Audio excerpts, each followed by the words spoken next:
right, I'm going to go ahead and start because we don't want to waste any of your time.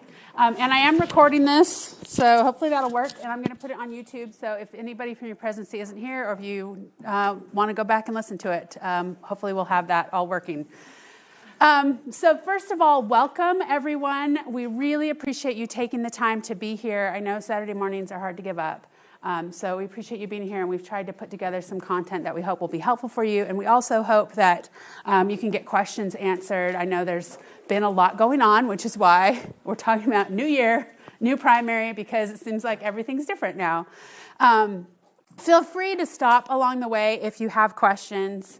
So I did kind of our general agenda is we're going to start with some state primary announcements, talk a little bit about big picture on the changes, and then we'll just kind of go through some of the biggest changes that have happened, and just to clarify and answer any questions you have. If there's something that's working really well in your unit or something that you could use some advice on, feel free to share that. So basically, feel free to interrupt me as we go through if you do have questions, because that's a big part of what we want to accomplish today is answer questions people have.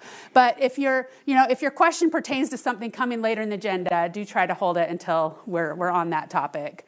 But I do want to encourage you to stop me and ask questions as we go along, because we want to really make sure that things are clear for everybody. So I'm Sister Becky Nesbitt. I think most of you have met me. So I'm the stake primary president. Where's Julie? There's Julie. Julie Poole is my first counselor from Brazelton branch, and she's here with us. Jessie McDermott is our second counselor, and she could not be here today. But we do have our rock and secretary, Sister Jana Tolbert from the Athens 3rd Ward. And one of the exciting things, too, just to look out and see you guys, is this is like a very different group from what we had last year. So we have a lot of new primary presidencies that have come in this year and a lot of changes. So that's great, which means I can recycle stuff from old trainings. Just kidding. So let's just jump in here. Some state primary announcements, things that are coming up. So ward conferences, just want you to know the format for those of you that have ward conferences coming up. The topic that we're doing with the children is my home is a holy place. I can make my home holy by living the gospel in my home. So all of our activities are focused on talking about what it means to have a holy home and things that we can do to have holy homes. So we're going to do it the same as we've been doing it in the past. We're basically going to take all of second hour. So put all of the junior and senior primary together for second hour in the primary room, and we have a big presentation that involves some teaching, some singing, etc. So we'll take your whole 50-minute block. You don't need to have talk or opening exercises. We'll just jump in with our stuff.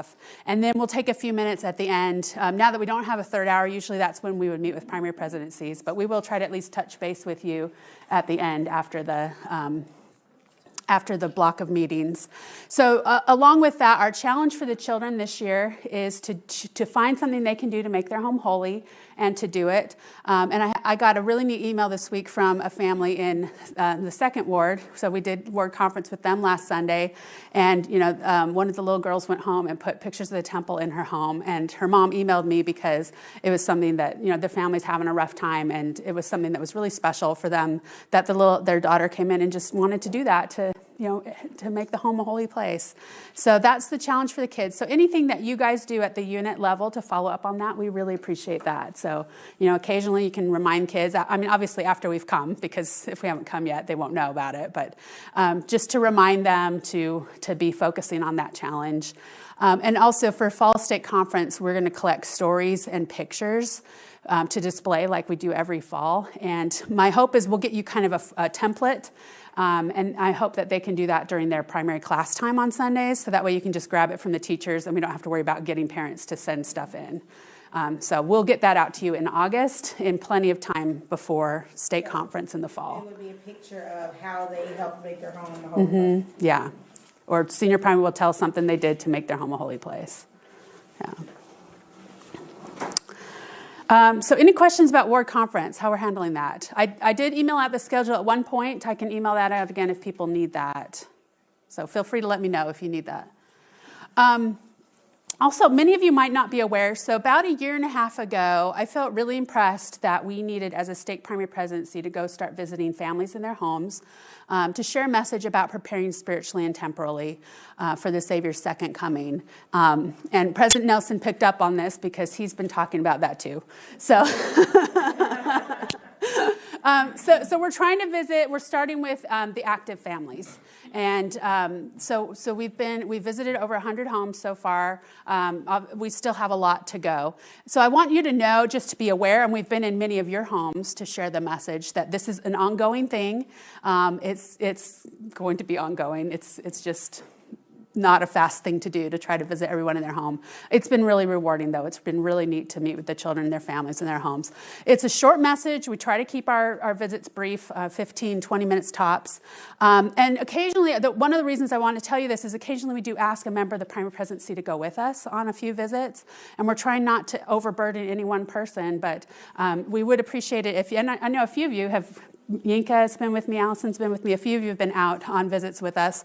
We really appreciate that, and I think sometimes some people are more willing to open their doors to us if somebody they know is going to be there too. So just wanted to make you aware of that.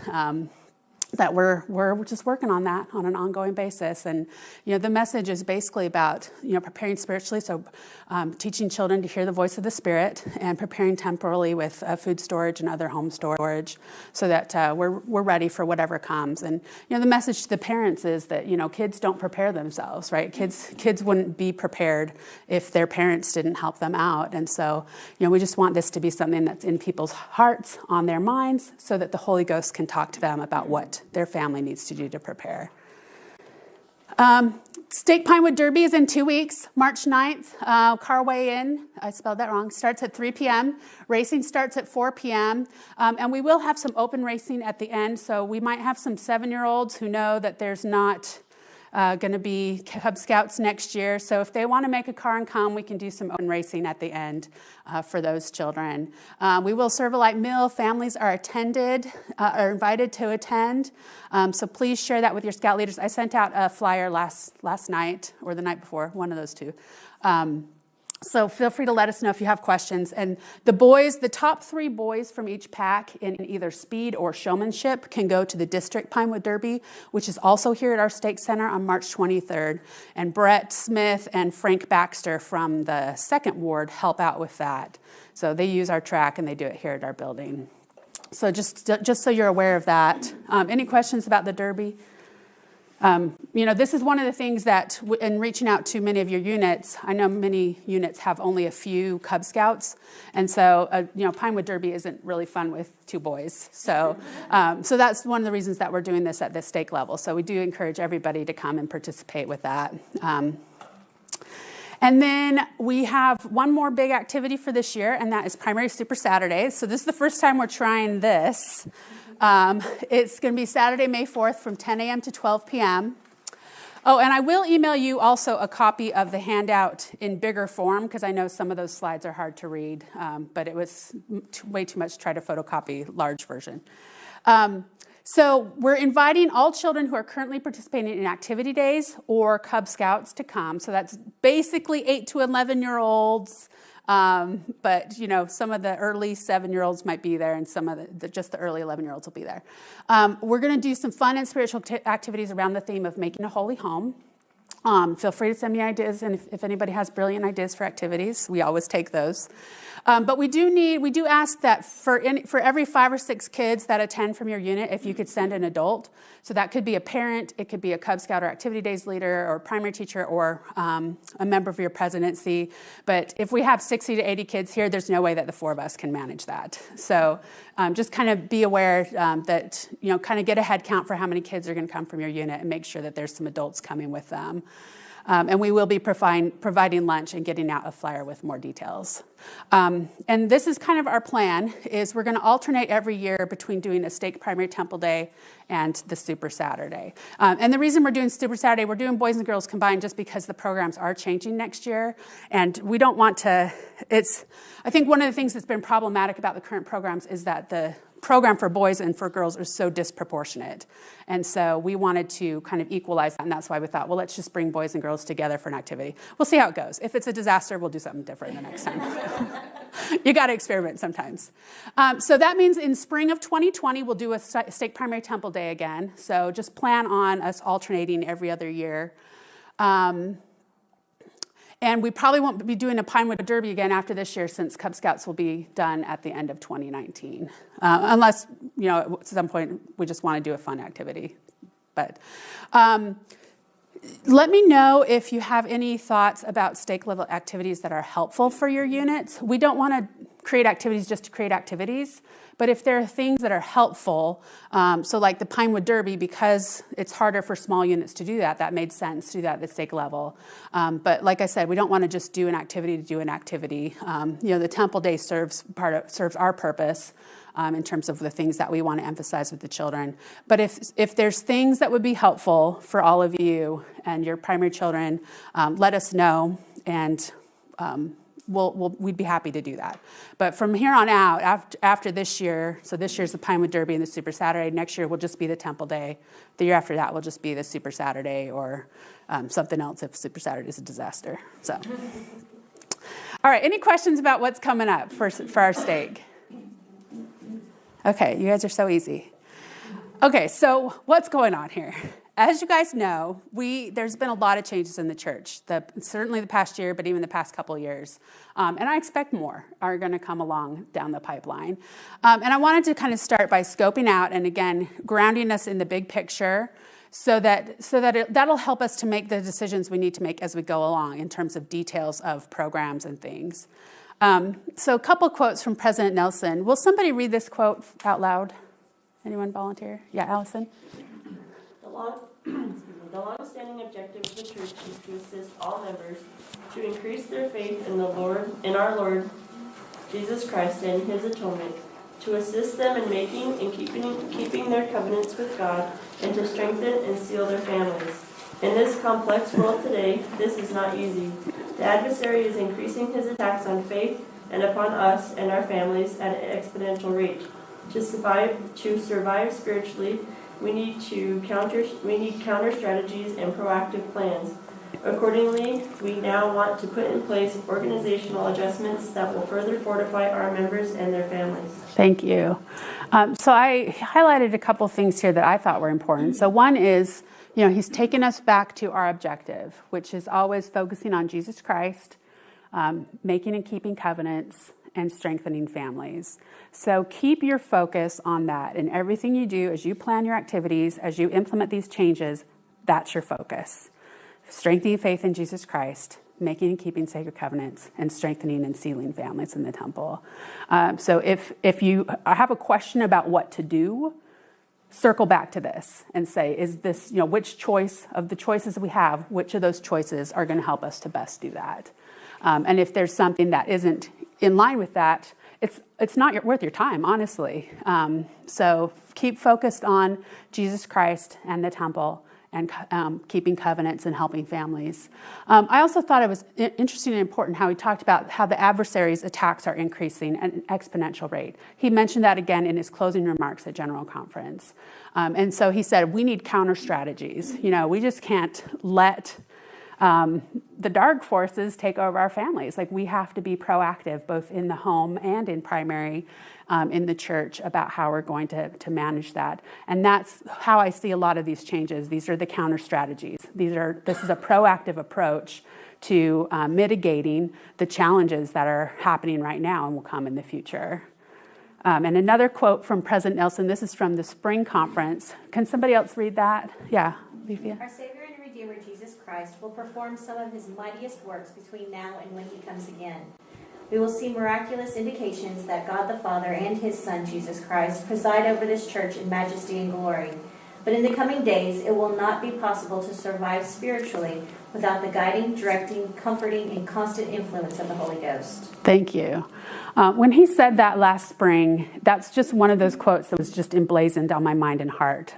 For a prophet to tell me that I can't survive spiritually without the Holy Ghost says to me that this is something that's really important. And So again, I think part of the purpose of the changes that we're making is to try to return our programs back to being guided by the Holy Ghost and not just guided by rules and procedures. So that's something else I would encourage you to be thinking about and focusing on, is to be guided by the Holy Ghost. It doesn't... like he says, we're not going to make it if we aren't tuned into that voice. And everything we're doing should be an opportunity to practice, because we all need to practice, right? This isn't easy for any of us. So these are opportunities for us to focus on that voice of the Holy Ghost. So I kind of consider that to be our big picture view of what's going on. And then just to summarize that, our goal is for everyone in this church to become spiritually independent. And even though children might not be able to be completely spiritually independent, they can be more spiritually engaged than they are. So we want everyone to have a personal relationship with the Lord Jesus Christ through personal revelation, which comes from hearing and following the promptings of the Holy Ghost, which can be developed by consistent personal and family gospel study that is supported by effective church programs. So again, keep this in mind. Every decision you make, every presidency meeting you have, this is your goal. How are we bringing people closer to Christ? How are we helping them to hone into the voice of the Spirit and to receive personal revelation? Because if they can do that, if people are willing and able to receive personal revelation, they'll make it, right? You can weather any trial if you can do that. So this is exciting. I hope that you look at these changes as exciting. Sometimes even positive changes can be an adjustment, can take an adjustment period. So we're going to jump in. Let's talk about some of these changes. Like I said, feel free to stop me if you have questions, if you're having challenges implementing something, if you've done something that has just worked brilliantly that you think others could benefit from, please share with the group. I want this to be interactive. So first one, and I'm quoting here, you'll see several slides where I'm quoting from the official letters that the First Presidency has sent out, just to kind of reinforce and emphasize some of the things that they've said. So the first one is age progression, which took us a little while to wrap our minds around, and we only had like 2 weeks to implement this. So all children, beginning January of the year they turn 12, advance to young women in the Aaronic priesthood. So I think we figured that one out now. One thing I do want to say, and they're eligible, so those kids that are 11 in January and turning 12 that year are eligible to receive limited use recommends to go to the temple. But I want to emphasize that this is still continues to be an individual matters based on worthiness, readiness, and personal circumstances. So, as leaders and parents, we do not need to rush children to the temple. They are eligible, but if you have like somebody who turns 11 in December, they might not be ready. And that's okay. So I just want to make sure that it's okay, that we create an environment where that's okay. That as children are ready and prepared, they go to the temple, but they don't feel like, oh, there's something wrong with me if January 1st I'm not at the temple, of the year that I'm turning 12. So, just kind of keep that in mind. And then as part of that announcement, a couple things. So bishops don't recognize children that graduate from primary anymore in sacrament meeting. And the Valiant 11 primary class is discontinued. So we no longer have Valiant 11 because the 11-year-olds are all going to young men and young women. And then I think there was one more. Yeah. And also with age group progression. So girls can start attending activities in January of the year they turn 8. So all of your kids turning 8 this year should be in activity days. But Cub Scouts is still progressing on their birthdays because of that relationship with Cub Scouts. That's just the way it goes. That will all change next year when we go to the new initiative for children and youth, which I'll also talk about. I think then we'll be back to progressing as a group in January. But for now, your 7-year-olds should not be participating in Cub Scouts until they turn 8. Okay. Yeah. Those of us who aren't participating in Cub Scouts this year, we can use our children turning 8 this year, right? For what do you mean? We have like 3 boys, but none of them wanted to participate. So we said, okay, so we created an activity night for the boys and we're using the younger children. I'm assuming that's okay since it's not connected. Yeah, you mean the kids that were Yes. 7 in January? Yeah, I think that's fine. So, and that's something to keep in mind if you don't have enough boys for Cub Scouts, or if they're not interested in Cub Scouts, do the activity days model, right? That's what they do in other countries that don't have Cub Scouts, is you just do activity days for boys, base it on the Faith in God book, just like you do for the girls. I'm assuming that the new program is going to look very similar to that. But yeah, your 7-year-olds can participate in activity days. Okay. Other questions about age progression? So it's kind of exciting. I think one of the good things here is that, I think that we do need to be giving children and youth more responsibility for their own spiritual preparation and to be involved. And so I think that that's fine that they're moving up a little earlier, because we want them to become more spiritually independent. We want them to be learning and participating in these things. So hopefully this hasn't been a hard change to implement. Yeah. Sorry. No, go ahead. So something I'm not quite 100% grasped on. So our Valiant 10s will turn 11 this year. Mm-hmm. When they turn 11, they're not going like they used to. Like they don't leave primary halfway through the year. It's January, right? Correct. Yes. Okay. Yes. I haven't been able to quite Yeah, grasp so they won't, so any kid that turns 11 this year will stay in primary until January. But 11-year-old scouts, let's just talk about this briefly. So you do still have 11-year-old scouts. They just won't be in 11-year-old scouts for a full year, okay? So you do still need to have some kind of provision for a leader or something for that group of boys. And I know most units don't have a lot of 11-year-olds. When the January after they turn 11, they're going to join the Boy Scout troop or go into Young Men's, although next year it won't be Boy Scouts. So, for example, if you have a boy that turns 11 this year in August, they'll be an 11-year-old scout for 4 or 5 months until January, the end of December, when they'll advance to Young Men. Okay, so just be aware that for this year, just don't. I don't want the 11-year-olds to fall through the cracks this year. So just please keep some attention on that, because that is an important transition year for boys and girls, going from 11 to 12, entering young men and young women. So just, even if you aren't formally doing or don't have an 11-year-old scout leader, just make sure that they're not falling through the cracks. Do, prayerfully consider what needs to be done, talk to their parents, but let's just not leave them hanging. Like I said, that is an important transition year. They should be preparing to go to the temple and receive the priesthood. There's not as much pressure to complete the requirements because next year there won't be scouting in the church. But just be aware of any families in your units who might want to continue with scouting on their own and who might want to be progressing through scouting. So just check in with those families and ask them what their plan is, because you don't want to stop doing the requirements if there's a family that wants to keep their boy in scouting through another organization or another local troop. So please just talk to the families about their situation and what they want, and so that we're not completely yanking the carpet out from under them. But I know this is just going to be a challenging year because with Cub Scouts and 11-year-old Scouts, because I think people are disinvesting, because it is going to go away in a year.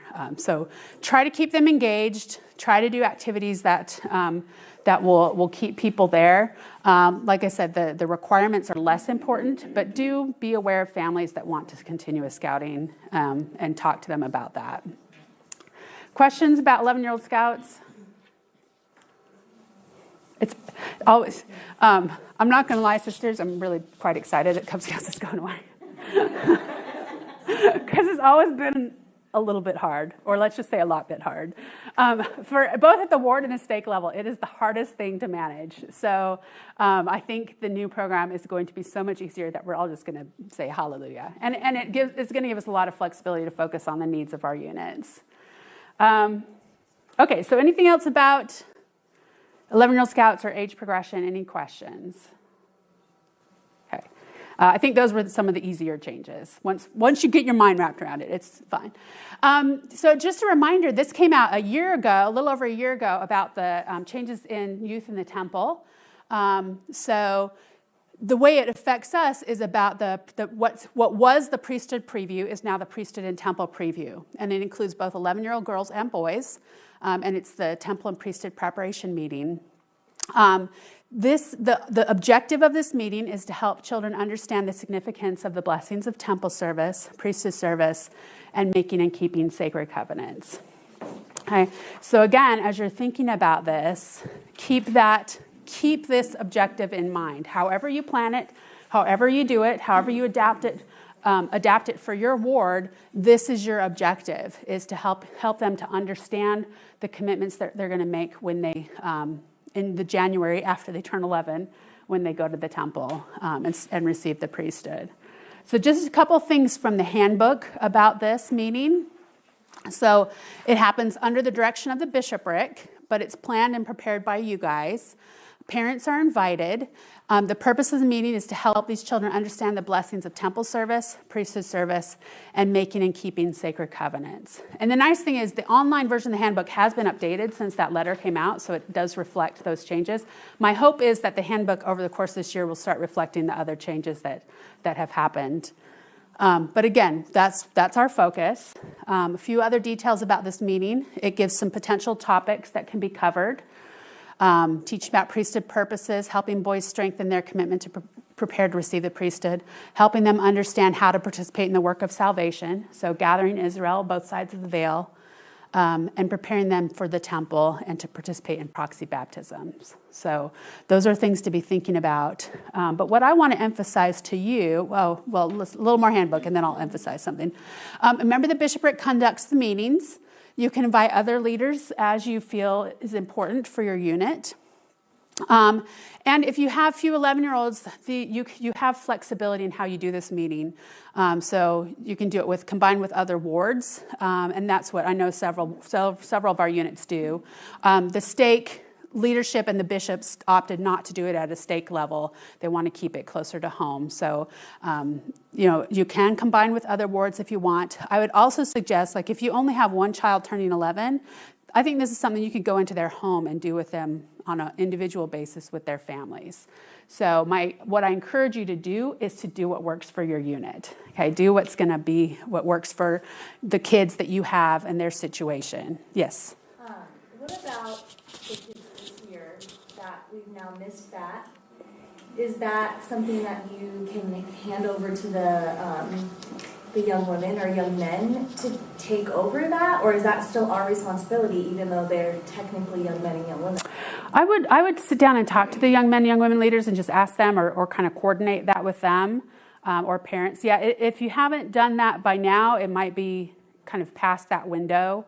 I think some groups did it in January and were able to catch those kids. But I just sit down with the young men, young women leaders and just say, hey, these kids didn't get this preview. Can you give them a little extra attention and talk to them a little bit more about the temple? So I would kind of officially and formally turn it over to them. Okay. But I think at this point you don't need to do the meeting, because you're right, they are now in young men's and young women's. But it couldn't hurt to make their leaders aware, just say, hey, usually these kids would get more preparation, but because of the situation this year, they didn't. Please give them some extra attention. Other questions? Yeah, Linda? We actually worked with young men and young women and let all the kids come, and we broke them up into groups where we had the new people in with, some of the other kids. We even we had two of our young men at the sacrament table, and that was one of the little stations they rotated through, and so they got to explain, what they do, the sacredness of it, took them back and showed them where the preparation area was. But that worked very good for, wasn't the young ones feeling all shy by themselves. They had the ones that were welcoming them in. Great. Yeah, I think that's a great idea to include the young men, young women's presidencies as part of that. Yeah, Jalika? Sure. Would you say it would be better to do it closer to the end of the year so they're ready? Mm-hmm. Yeah. So I'd say, since you're going to have a new batch that's going to move up in January, probably the best time to do that meeting is in the fall or early winter. I know December's usually crazy, so maybe shoot for October or November. And that way they have a little time to ruminate on what you've taught them, or you can give them some assignments to do. So what I would do when I do this meeting is I prepared some family meeting packets to give to the child to teach to their family about priesthood and temple, so to help them further prepare. So yeah, probably in the fall is the best time to do this meeting from now on. one thing I really want to emphasize to you is how important this is. This, unfortunately, preparing children for the temple is not well integrated, I think, into our curriculum and our activities. But this is a big deal, right? It's a big deal that these kids are going to be going to the temple, that these boys are going to receive the priesthood. So I do invite you as a presidency to prayerfully consider how you can help your children in your primary to prepare for the priesthood and for temple. You know, this could involve you talking to their teachers and asking the teachers to focus on that a little more systematically. This could be, you know, going to their homes. It could be through activity days and Cub Scouts, having them talk about it more. It could be inviting some guest speakers to their primary class to talk to them. So there's a lot of different ways you can do this.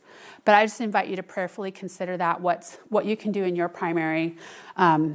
You know, especially, again, we'll talk more about this later, but especially for children in homes where you know that they're maybe not getting as much preparation as they could be. So just please prayerfully focus on that, how you can be preparing children for those ordinances. There's preparing children, are you meaning that class that will take that temple class, or all of them? I mean, when you say well, I think both. And inviting people in. Yeah, I think definitely focus on all of them, but special focus on those 11-year-olds, those turning 11, particularly. Like I would hit it hard with them. Yeah. The other ordinance that children receive in primary is what? Yeah, baptism and confirmation. So that's another one that, again, you could prayerfully consider how to help those children be more prepared for baptism. You can't be over-prepared, right? There's no way you can be over-prepared for these ordinances and the covenants associated with them. So again, that's something else, is prayerfully consider what you can do to help those children be more prepared for baptism. Because they are serious covenants and important milestones for them.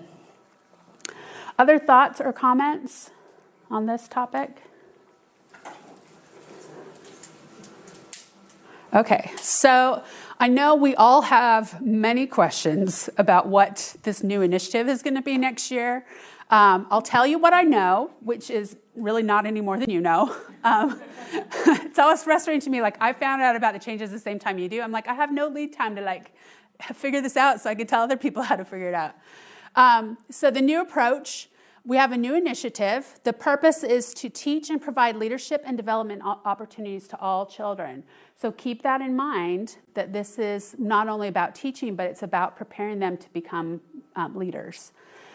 It's intended to help all girls and boys, young men and young women, to discover their eternal identity, build character and resilience, develop life skills, and fulfill their divine roles as daughters and sons of God. So again, this is the focus. These connect very directly to what I told you at the beginning, right? We're keeping our focus on Jesus Christ, covenants, and strengthening families. And it's also designed to allow us to customize our efforts while providing service opportunities and activities, fostering healthy relationships, and supporting communities. And then details will be shared as it gets closer. So for anybody that doesn't know, starting in January of 2020, Cub Scouts goes away, 11-year-old Scouts goes away, and activity days as we currently know it will go away. And there's going to be some kind of new program. And I know we all have a lot of questions about this, but again, keep in mind, this is the focus, so we know what we're focusing on. We know service is going to be involved, supporting communities, relationships, so that means part of this is just about letting the children have opportunities to get together and talk to each other. Some other, let's just see, what else from the letter? We're discontinuing our relationship with scouting. And this is a little bit more information from the website. So the Children and Youth website, which is right here, if you want to monitor that. It says, will camps and outdoor, these are some of the frequently asked questions. Will camps and outdoor activities be part of the new experience? Yes. So camps and outdoor activities are still included. Notice children and youth may participate in primary day camps. So we're still not going to have overnight camps for children. So that's not going to change. I would be shocked if that changed. But we can do day camps that are associated with that, either for boys or girls or boys and girls together. And outdoor activities and experiences are still part of that. Spiritual experiences are part of that. Okay, so it's not going, I don't think this is going to be as big a change as we think it's going to be. Honestly, I think it's going to be somewhat similar to our current activity days and Faith in God programs, just with more flexibility. What other types of activities will be part of the new experience? Activities will be based on needs rather than requirements. Weekday activities, outdoor adventures, and youth conferences will continue as a vital part of helping children and youth learn, develop friendships, serve, and strengthen faith in Jesus Christ. So again, here, this is giving us a sense for the different topic areas this is going to cover: learning, service, developing friendships, strengthening faith. So I can guarantee you there's going to be a spiritual component. There's going to be a service component. There's going to be a component that's just about getting together and doing fun things together. And there's going to be a component that's about learning new things, having new experiences. So whatever it looks like, I think we do have a framework for that. Let's see, what else do I have on this? And I know there's a lot of questions about this. One question that's come up a lot is, what about activity days and working on the Faith in God program right now? I'd say go forward full force with Faith in God, both for girls and boys, because I'm pretty certain that whatever the new program is, you're going to be able to wrap their current achievements into that, and it will count towards whatever the new program is. And even if there's not an official way to do that, we have the flexibility at our level to count those things. So if it's going to be something where you have to do a certain number of requirements every year, like personal progress or activity days, whatever they do this year is going to count, I promise you. So don't worry about that. Don't pull out of Faith in God. I won't say a lot if you pull a little bit away from Cub Scouts, but stick with Faith in God, both for girls and for boys. Keep the focus on that, because I think the programs will look similar to that. I think any achievements they do will count towards whatever achievements there are in the new program. But what other questions do you guys have about activity days and Cub Scouts, both for this year and for upcoming? So those girls that are turning 11 this year who will be going out of activity days, when they finish their Faith in God, how does that look like as far as like giving them their medallion? Do you do that in primary? Or it's not a medallion, whatever it is. Yeah. I don't know. Do they still get a necklace? That's at the ward level. So there's nothing official. At the back of their book, there's a little certificate page that you sign, but there's no official thing that they receive for that. So that's something that you can... No, I think it's always been at the ward level. So certain wards do it that way, or might have their traditions. Okay. So this is something that you as a primary presidency can decide how you want to handle that. Okay. I would just say be consistent, because you don't want to do one thing for one group of kids and something different for another group of kids. So you probably, given the new structure, you probably don't have time to really recognize them in primary, because, I think that's one place where I think opening exercises we're struggling to keep those within the 5 minutes. But you could do something else, like go visit the child in their home and take them, some kind of special thing, a card or a gift or sign their book or something. So however you guys want to handle that is fine, but they won't be formally recognized in sacrament meeting. And you probably don't really honestly have time to do it in primary. So find some other way to recognize them if you want to do that. Or you can do it at activity days, recognize there. Yeah. Yeah, that would be a perfect place to do it. And so that's also a good point. Like, you do have girls that are, I would encourage those girls to finish up the activity days. And, they don't have as much time, right? The ones that turn 11 later in the year don't have a full year as an 11-year-old. So be aware of that so that they can get their achievement and get their certificate and go into Young Women's with that confidence that they've done that. So again, we just don't want our current 11-year-olds to kind of fall. This is our experimental group, right? We don't want them to fall through the cracks. And like I said, you can monitor this website for more information about the new program. I don't know how soon we'll hear more about that. As soon as I know anything, I'll blast it out to you guys. Other questions about activity days, Cub Scouts? Where is, so we don't have a lot, we're very girl heavy, so we don't have a lot of boys 8 and up, and a lot of those aren't active. Mm-hmm. But a few of them, where does the Faith in God for boys, where is that coming into play? Like that in Cub Scouts, they use that book too? They do, okay. Mm-hmm. So none of ours are participating in Cub Scouts, so that's where, I think you said your unit is doing an activity just for them. Yeah, so if they're not coming for Cub Scouts, you could do a boy activity. I was Yeah. then it's like he wouldn't want to come by himself. So I don't know what to do with those boys. Like, I Right. don't know. We can discuss that, but I just didn't know if that was pulled into Cub Scouts for Faith in God part.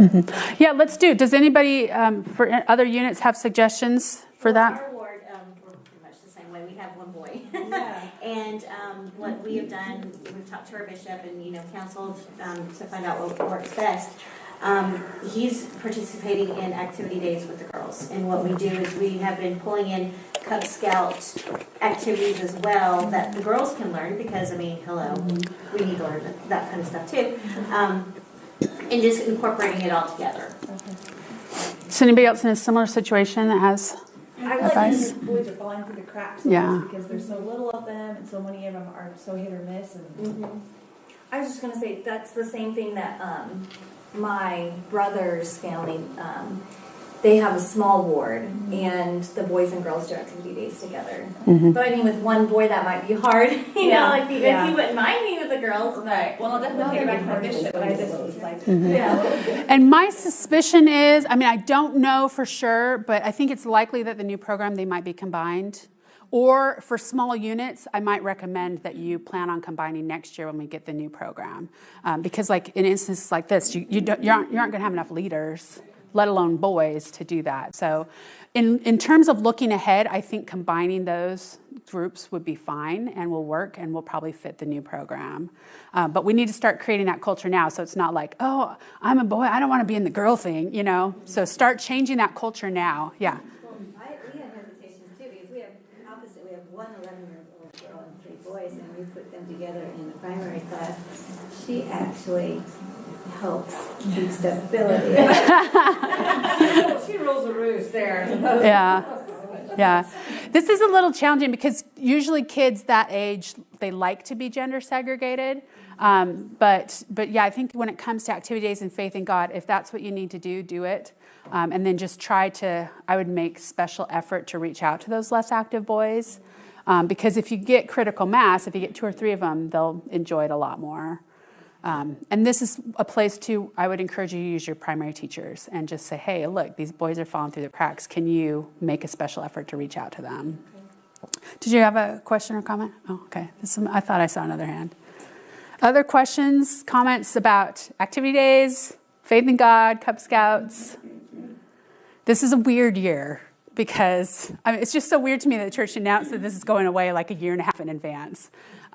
So I think this is a year we're just going to kind of be a transition year. So like I said, do the best you can with Cub Scouts. Focus on faith in God. If nothing else, even if Cub Scouts, everybody completely drops the ball in Cub Scouts, stick with faith in God for boys and girls.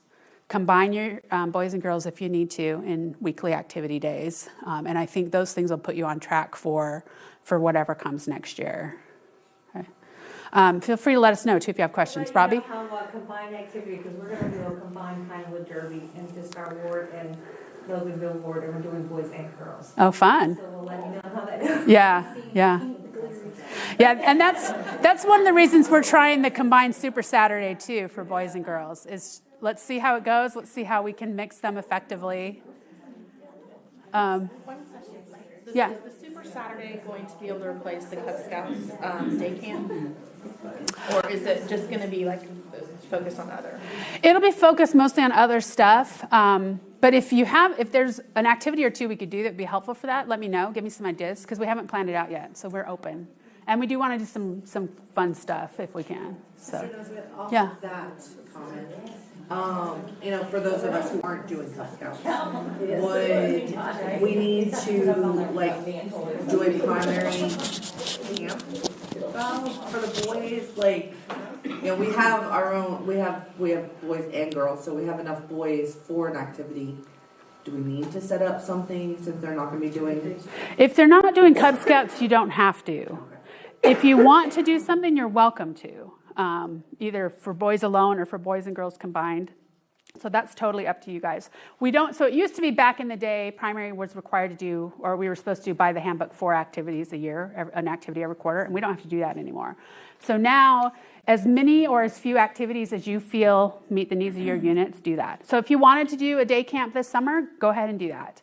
But if you don't, then you don't need to.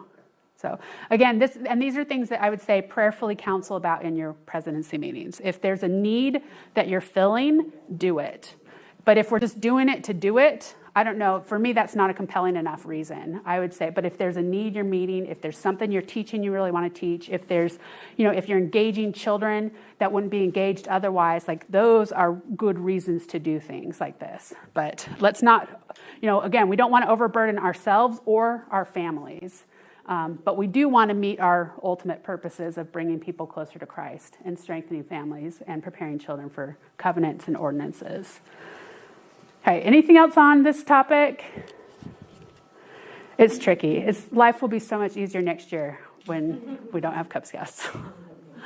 But this is challenging, especially for boys who, just keep in mind, for boys who've been in Cub Scouts for 3 or 4 years and are not going to have the opportunity to be Boy Scouts in the church.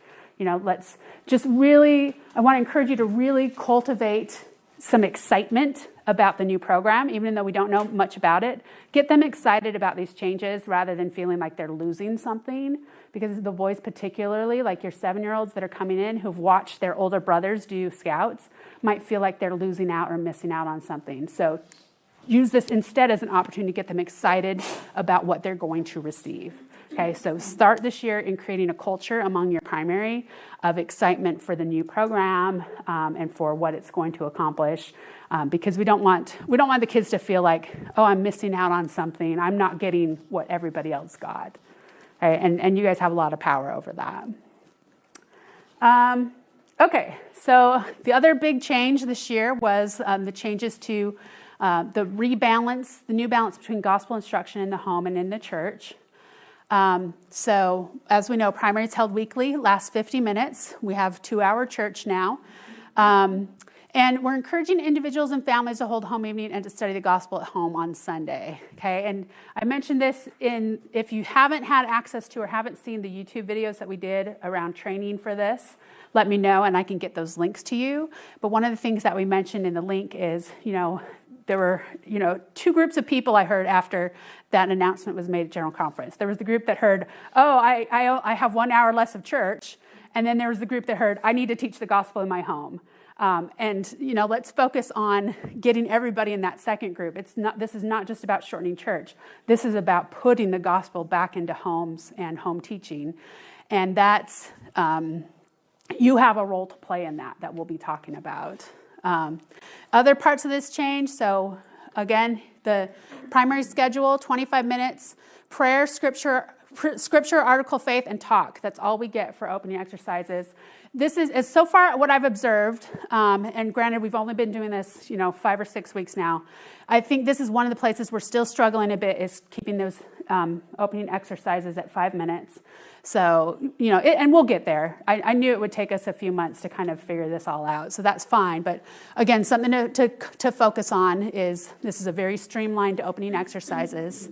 Singing time for 20 minutes. Note that the music supports the scriptures studied in class. We'll talk more about that in a bit. Transition to classes and then class time from the Come Follow Me curriculum. And then if primaries are large enough to separate into junior and senior, you can alternate just like we'd been doing before. Okay. And then one more bit from these changes. Singing time will focus on music that supports the scriptures that children study in their classes. That's really important. We want there to be integration across the whole curriculum. So singing time should build on what they're studying at home and what they're studying in their classes. And again, opening exercises is a prayer, scripture, article of faith, and a talk given by a child. And it's amazing how just those 3 things can often take longer than 5 minutes, which is why I think it's really important that you guys are ready to go on time. And we know the kids get there, right? The kids are there 5 minutes after sacrament ends. The kids are there. It's the adults that are, And I know your teachers aren't there, but, start on time. And make sure that you're prepared to start on time so that you can get them through all this. And if you are able to start a couple minutes early, great, because then you have a few more, you're not losing as much in transition time between the two. And then children focus on study of the scriptures aligned to the Sunday school curriculum. Okay, so Julie is gonna come up and she's gonna talk about a little bit about working with primary teachers. So feel free to let her know if you have questions as they go through. Here's the microphone. Yeah. You get to be recorded. Okay. And here's the Okay. I'm not good with stuff. Okay. All right. Okay. So hold this, and I click. Okay. All right. So I did just want to review the preventing and responding to abuse. Mostly talking about the 2 deep leaders, adults in the classrooms. Notice I didn't say teachers. They do not have to be formally called as a teacher to get an assistant in the room. It can be an assignment. But one thing that I want to point out is that it has to be a member of the ward. So this question came up in a Facebook group, and I also had thought about it in our unit because I have a friend that attends that she faithfully attends every other week because she works every other week. Her child is at church every Sunday pretty much. She is great. She would be an awesome assistant teacher, but she's not a baptized member. She's just an attending non-member. But she cannot not be assigned to be in the classroom with the kids because her membership is not in the church. And so, again, this is just to protect the children because we don't know the history. We don't have the history. Definitely make sure that you are having only members of the church in the classroom with the kids. If you have a called teacher, can the second person be someone who's not a member or no? They are not supposed to be as the second one. The assignment has to be given to a member of the church. I know this is really hard in small units. We struggled in our unit because we were a small branch. We've now become a small ward, but it is very, very difficult to do. So be creative in how you staff those. Lindsay has done an awesome job in our unit. She has been super creative. I help out once a month at least, and I'm always willing to help out more when I'm in the ward to be the second in the room, help out any way I can. So if you have someone in state calling, if they're there on a Sunday, say, hey, can you sit in on the primary class? It's 20 minutes. It's nothing. We're used to not attending our regular meetings anyway, so we're usually like, hey, sure, we'll help out. So just not members of the church, because according to what it says there, it says if you don't have the records in the ward, so they could be a member of the church and not in your ward. It really needs to be a member of your ward. Yeah, they need to have their membership transferred in order to participate in that way. So if you've got kids home from college in the summer, make sure they get their records transferred if they're going to attend, at home in the summer, so they can help out in nursery. If they want to help out in nursery, you want to have them teach a class. Make sure they get their records transferred for the summer. It's not hard. Talk to the clerk for 2 minutes after class, and it's done. I'm not trying to split hairs here, but my daughter lives in another ward, but she's home every weekend just about. I can't have her teach class, but can she sit in exercises and corral kids in? Absolutely, she could, because they're not in the classroom with the kids. Yeah. So if she's doing crowd control in the what was sharing time but is now singing time and everything, absolutely. It's just in the 2 deep classrooms that I think we're really concerned about doing that. I guess just to clarify, also in nursery, but because if we have someone whose records aren't, and a member of the church records aren't in the ward, but we have 3 other ladies in there, she shouldn't be in there. Is that? It gets in this. I think if there's others. Yeah. If they're just there as a helper, but there's others there. It's more than 2. Yeah. I would feel comfortable with that myself. And just make sure you talk to bishops too. Yeah. I bring it back to them about what's what's permissible or not. But that was what was in the letter is calling people those positions who formally have their membership record in the board. Yeah, and the reason they want to do that. For additional help. I just know, like, in first study talking about like open exercises, you know, it's primary rooms and there's many adults. Right. So nursery, like, if it is only 2 versus the 40. Yeah. And certainly the thing you want to avoid is you don't want them to be alone with them. I mean, we don't want anybody to be alone with the children, but certainly that and not in the formal. Yeah, and the reason we want to do this is because on the records, if they have had any cases of impropriety or anything like that, that would be on their records that they are not allowed to work with the youth. So that's why we want to have the records. So when she's talking about nursery, as far as like if somebody visiting has a child in nursery and their child won't stay in nursery, like they could be in there as long as there's 2 other adults. Right, right. Because sometimes that's just the way it is. Right. You want to try and get that kid used to nursery, the parents in there with them. It might be that the man or the woman's not actually baptized, or they are just moving in the ward, whatever. Yeah, we just want to avoid the when they're in just a 2 deep room. We just want to protect the kids. And just, yeah. So again, be creative on how to try to get your 2 deep. If someone teaches Relief Society, the week that they don't teach Relief Society, they can come help in primary. And a lot of them are super willing to help, especially when you explain it's just 20 minutes. Come help us for 20 minutes. I mean, Lindsay, I think you got really good response. I mean, I don't know. Yeah. I was super willing to help. So my bishop and I kind of came up I have this here. It's been a headache. Right. I'm not lie about that.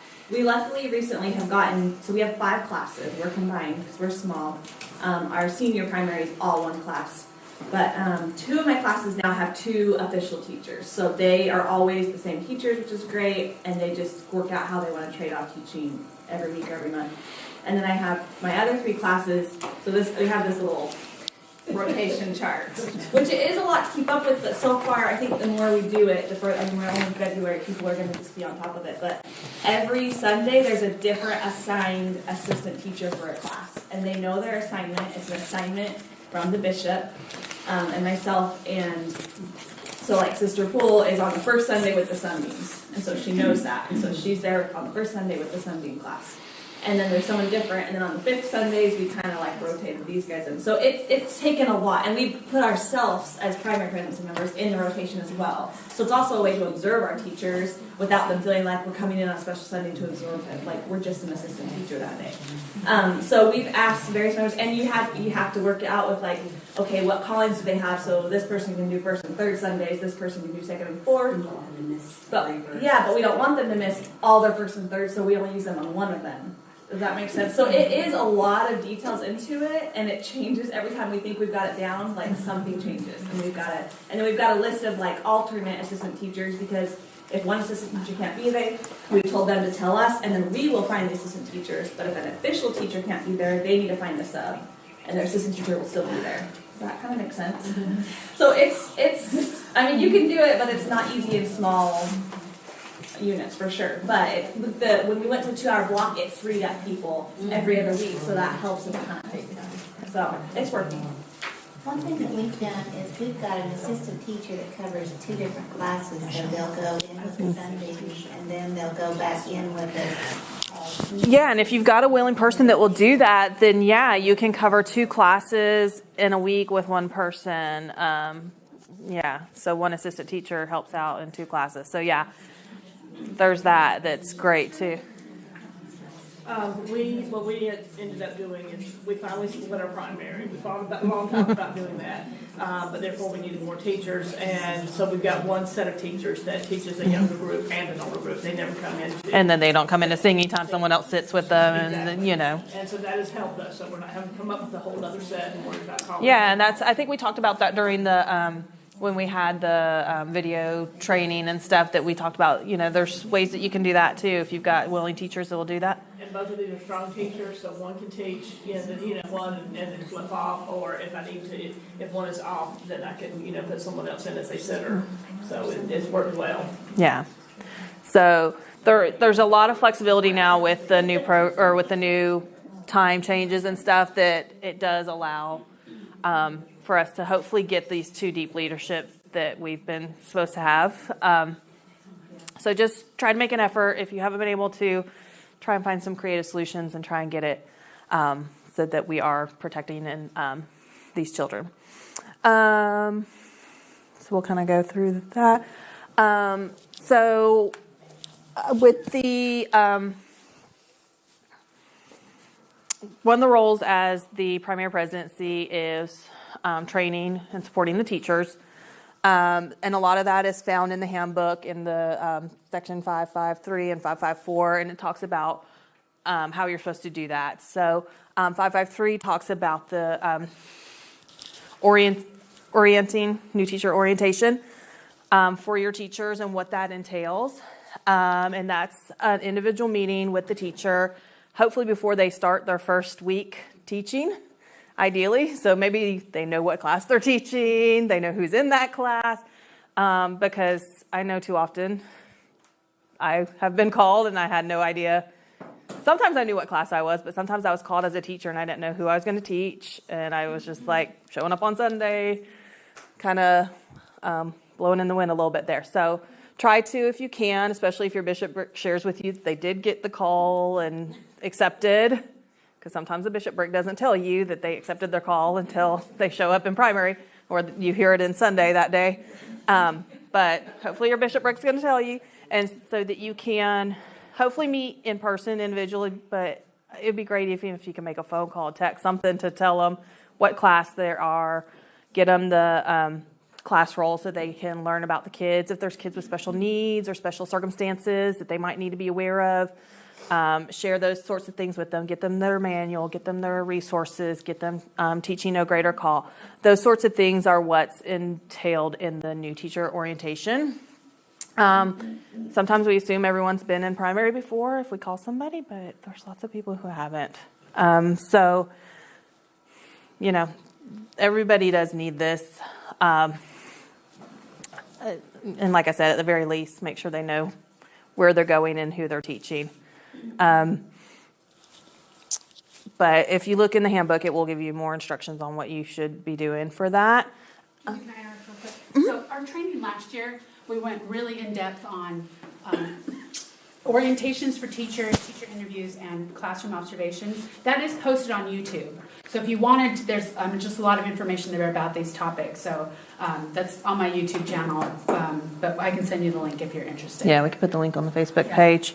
And if anyone here is newly called and isn't on our Facebook page, let us know so we can try and get you linked into the Facebook page where we try and put some updates and put the training videos and things like that on there.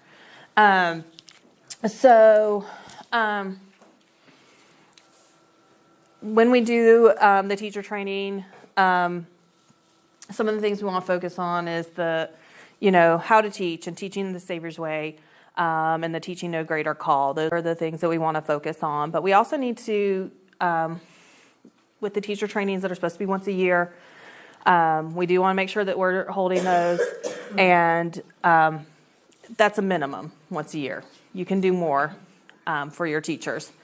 And try to make sure that you are you're asking them what they need and try and support them as much as they can. Frequently try to check in with your teachers and see what kind of assistance they need. Are they getting burnout? Be aware of what's going on in those classrooms and with your teachers. But yeah, frequent check-ins with them. The new Come Follow Me curriculum and the new pattern for teaching. We just want to go over that again with our teachers as much as possible when we do trainings, and we're working with them. So the pattern for teaching is inviting, sharing, teaching the doctrine, and encouraging learning at home. And in the manual, it talks about the inviting, sharing, and teaching the doctrine. You're going to frequently be going back and forth. But you do always want to, at the beginning of the lesson, invite the children to share what they learned at home during that week, what insights they had, those sorts of things. If they had opportunities to share anything in their school or anything like that. But you do want to make sure that they're getting that at the very beginning of the class. But again, as you're teaching the doctrine, there's going to be more invitations for sharing, and invitations for sharing you're still teaching doctrine too. And then, of course, at the end of every lesson, try to encourage the learning at home. Try to, especially these kids that aren't getting regularly with their families, they don't have completely active families, or for some reason they're not doing it. Try to get these kids motivated to want to do it at home, even if they have to do it on their own.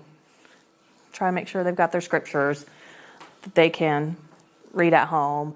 They can try to pester their parents to, try to have home evenings and get the messages at home, so that we are doing the goal of reinforcing what they're learning at home. So we just want to encourage the instruction at home as much as possible. So teacher councils, just want to review that a little bit, that this is during a 50-minute class time. So I saw some places where they were just doing it like for 20 minutes during what would be like the singing time. They're trying to kind of shove the teachers in during the singing time into a teacher council. But this is supposed to be a 50-minute teacher council.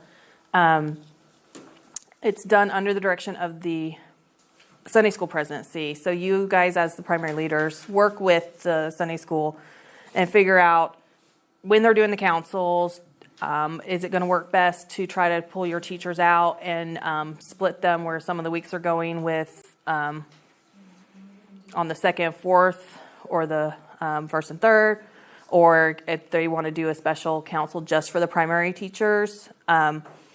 I think there's benefits to both.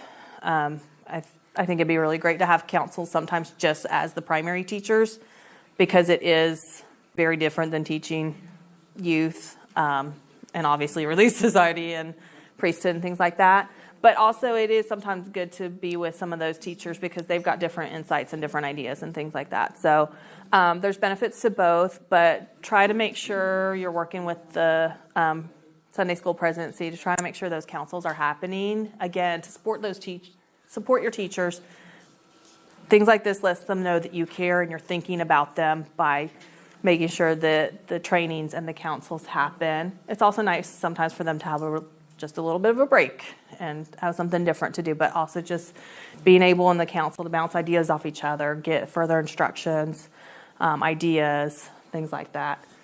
I think it's also better now that they're only doing it quarterly. It's easier to encourage your primary teachers. Really doing it quarterly instead of every month, you're trying to find those substitute teachers for mass amounts. And so, and our board is splitting it. They're doing it in 2 weeks. Yeah, so it's easier to send half and half type of thing. yeah, and sometimes it's that. And again, this is another time to be creative on how you get it staffed so that you can make sure that the teachers get to go to council. So use your bishop brick.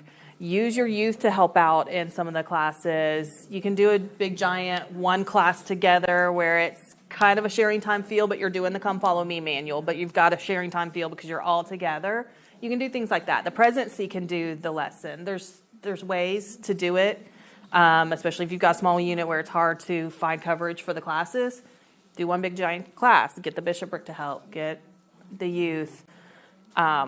There's availability there in your ward if you are willing to try to make it a priority. And I'll also give our Sunday school president for the ward one of, because he actually came to us when we talked about it in board council, is he said, please go to your teachers and ask them what are topics that they need to be covered. So right. And we've told our teachers that, what are topics that you want to be, to go where, because it is, like you said, it is different versus primary versus Sunday school versus young men, young women, and stuff like that. But he specifically asked us to ask our teachers that.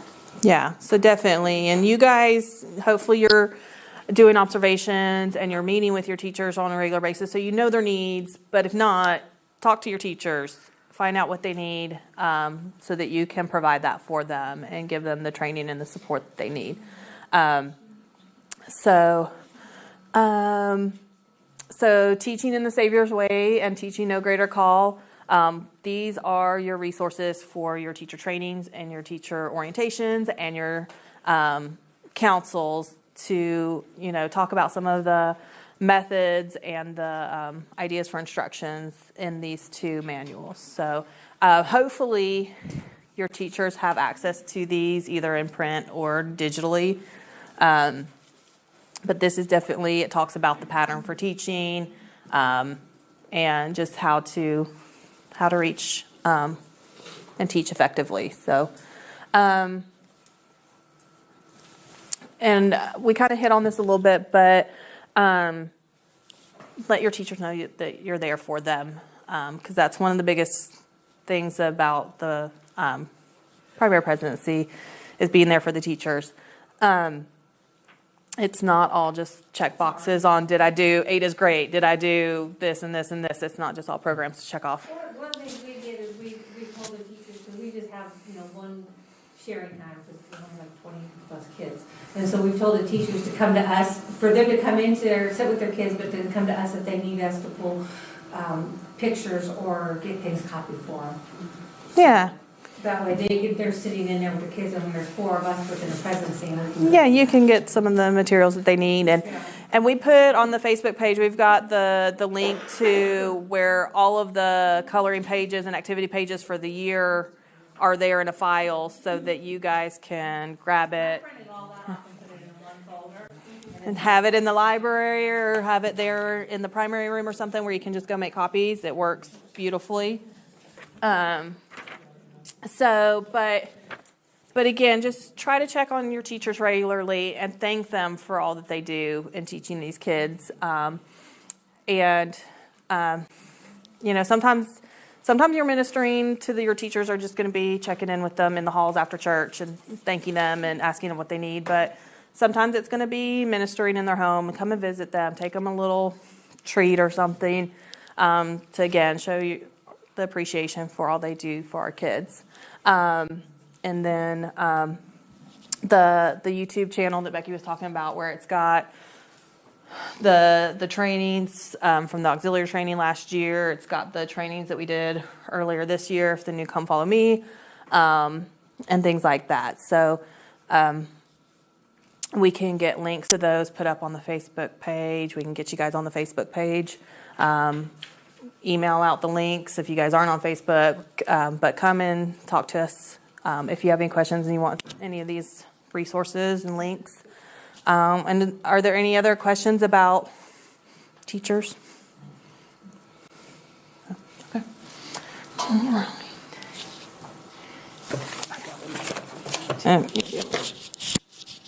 Okay. Thanks, Julie.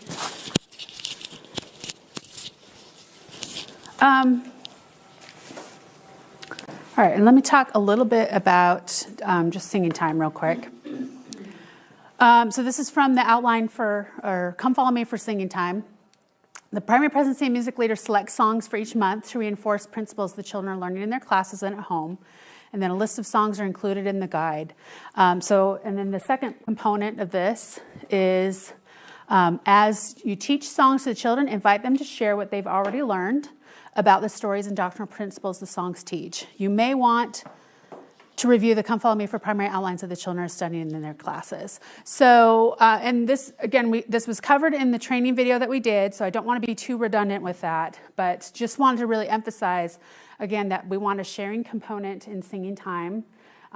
This sharing what they're learning at home is a big deal with the changes that have happened, giving children opportunities to share. It's really important for you to be listening, both in singing time and when you are in classrooms, to what you hear from the children, because then you have an idea of what they're getting, what they're not getting, and you have an idea which families are being able to implement the curriculum and which might be struggling with it. And that's important for you to know in terms of knowing and understanding how to best minister to and support those families. So sharing is an important component, and again, harmonizing what's happening in singing time with what's happening with the rest of the curriculum is also an important component of this. And I don't think, as far as teaching songs and stuff, I think most of the singing leaders that I've ever observed in our stake do a great job as far as teaching songs and leading the children. We just want to make sure that it's harmonized well with these other changes in the curriculum. Yeah. Something I'm realizing, at least within our ward, like our music leader does an amazing job. But since we combine the juniors and seniors, there's a lot of teaching the songs because we have the younger ones in there. And it takes like the whole time, like for one song. And so, I mean, does anyone else have that problem? Have you been able to help get past that? Because I'm like, these kids are singing one song on a Sunday. And I'm like, I don't know. I just Yeah, I mean, it's a pattern that we're doing because they're trying to learn it and it's one song. Do you guys have a more junior primary than senior? Okay. Yeah, I mean, one thing is, as soon as you can, I would split them apart, just because the developmental difference between a 9-year-old and a 6-year-old or 5-year-old is immense. And the way you teach older children versus younger children is very different. So one thing is, I'd say split as soon as you can. Because that'll honestly really help with your problem. Because senior primary can learn songs like that. It's the juniors. Because she used to tell me the same thing. Well, just, and I was I like, think we have like, can't even get one, I think we have But you guys made it. And it has been an amazing difference in the reverence in our primary. Okay. And what they're catching. It is awesome. how many children do you have in your primary? Oh, 400 it seems like. See, that's what, we have 23 on the books. Like, so we have 23 total on the books. It's about 30 active. Yeah. We divide it in half. So we're probably talking for our senior primary, maybe 6 kids. I don't have a problem with that. That's great. I mean, give them the attention. Like, if you have the luxury to give 6 kids that much attention, do it. Because they're going to get so much out of it. So honestly, I'm okay with that. There's nothing that says primary has to be big. Yeah. If you have a very small primary and you have parents that are willing to, have them bring you a USB or give a list of songs to the parents for them to play in their car when they're driving. I download them on my phone or, link them, and I can play them in the car, and we play them on the way to and from church, or we play them when we're in the car for longer than 30 minutes. But it's a way for the parents to have the songs playing instead of something on the radio you don't want them listening to, and they're getting it at home. And they're coming in with the words in their head. Okay. Great. Other suggestions for Crystal? Yeah. In the meantime, perhaps we could say, hey, let's learn a new song for the first so many minutes, and then for the last 5-10 minutes, let's go over the songs that we learned in the past. And relearn them. So that way you're mixing it up a little bit and, reinforcing what you've already learned instead of the same song. Just the whole And your teachers don't want to bang their head on the table.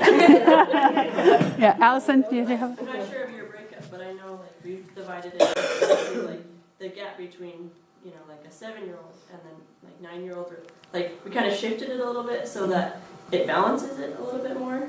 But like so that junior is more like, so your gap isn't so big, but you're still trying to balance it. Like I don't know if you're allowed to do Is that. there, I was going to ask, because like we have 4 classes, we've combined all of them pretty much.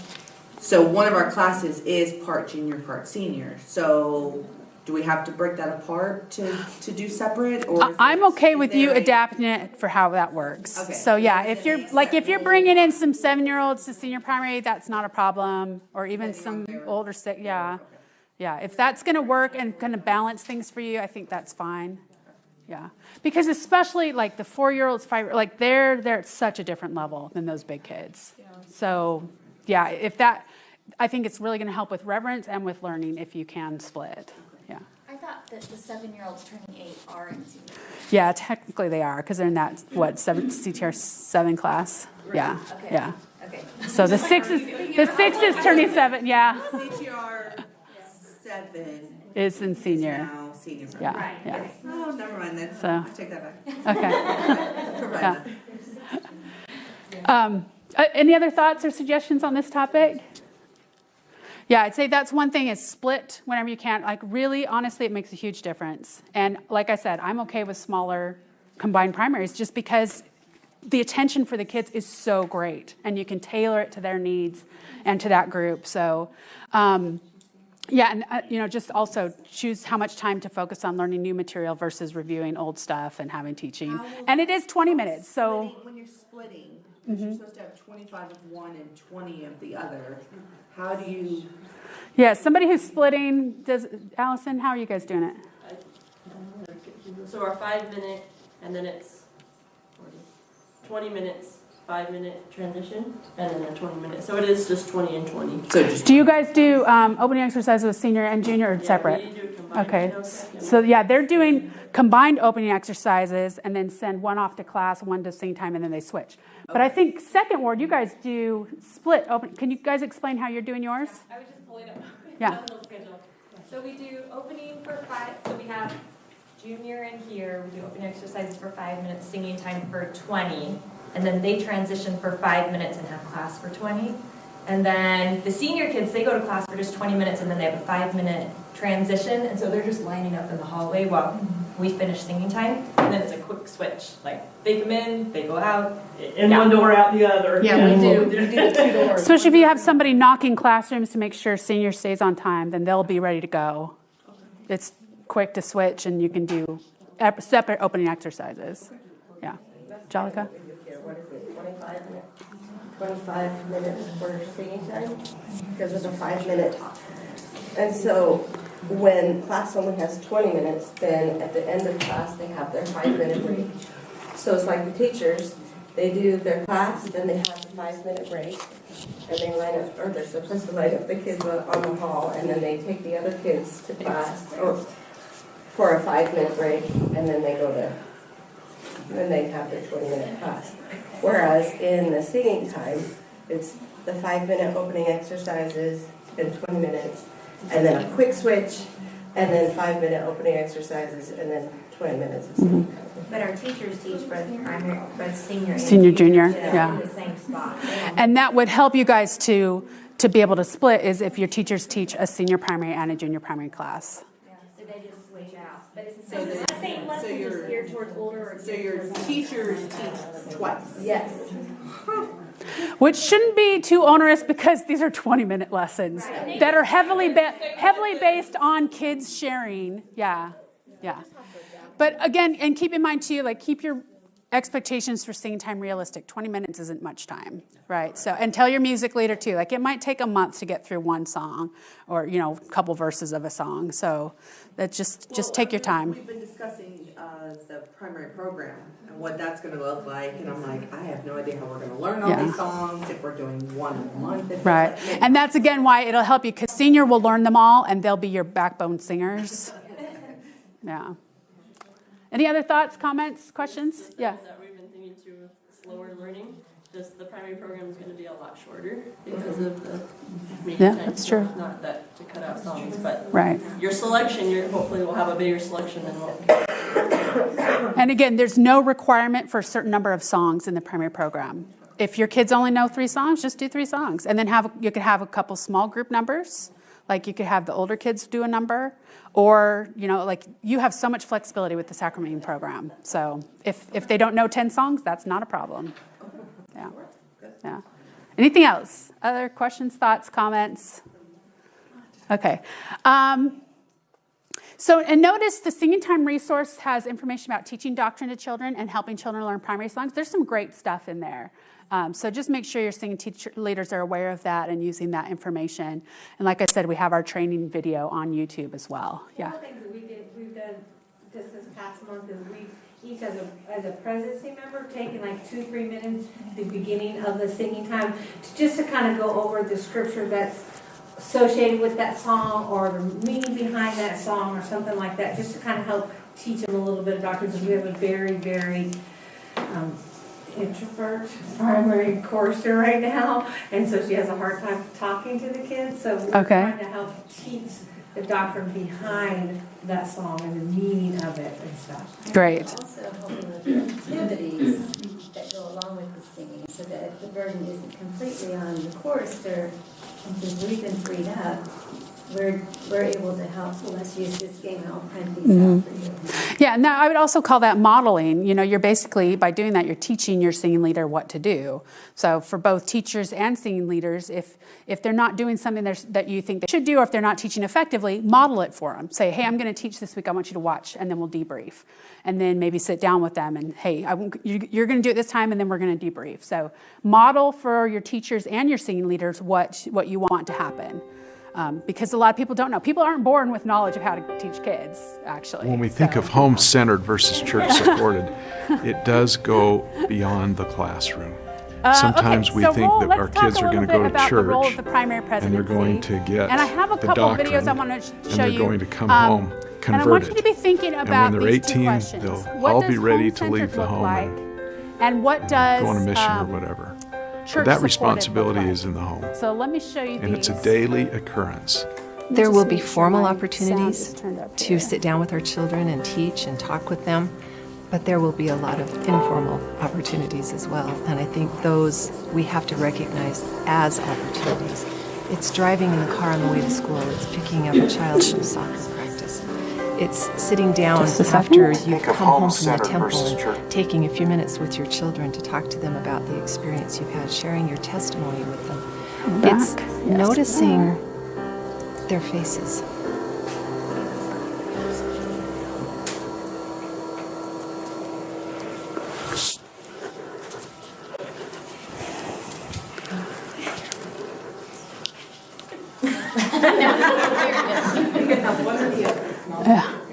How did that happen?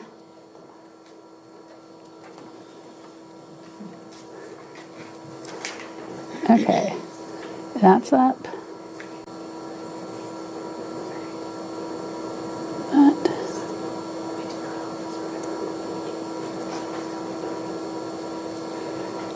I don't know what happened here. Nope. No, it's on. Let me try the other one.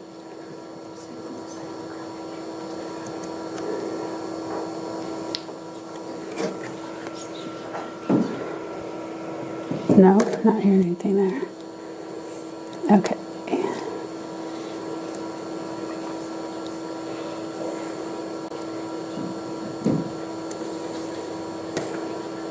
Okay, that's so bizarre.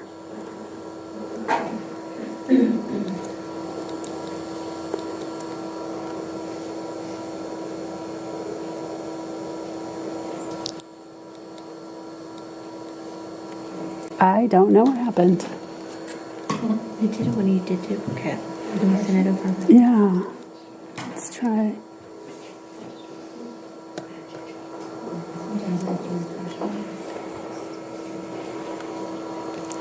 Okay, let me go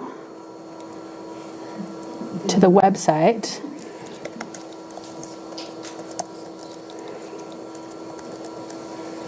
Youth.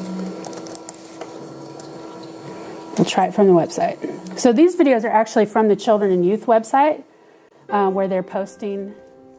Let's see if this will work. The church support needs to be in place. There are so many children, so many youth that do not have significant All right, support I don't at know all. what's going on here. All right, Leaders so there's a couple need lovely to be careful videos that someone on is the aware Children and of, Youth website. loving, One's about and what does watching home-centered for look each like, one. and what The does home church-supported look is like. the first And that line of okay. defense. You can watch those at home, And it should but be. we can still discuss this.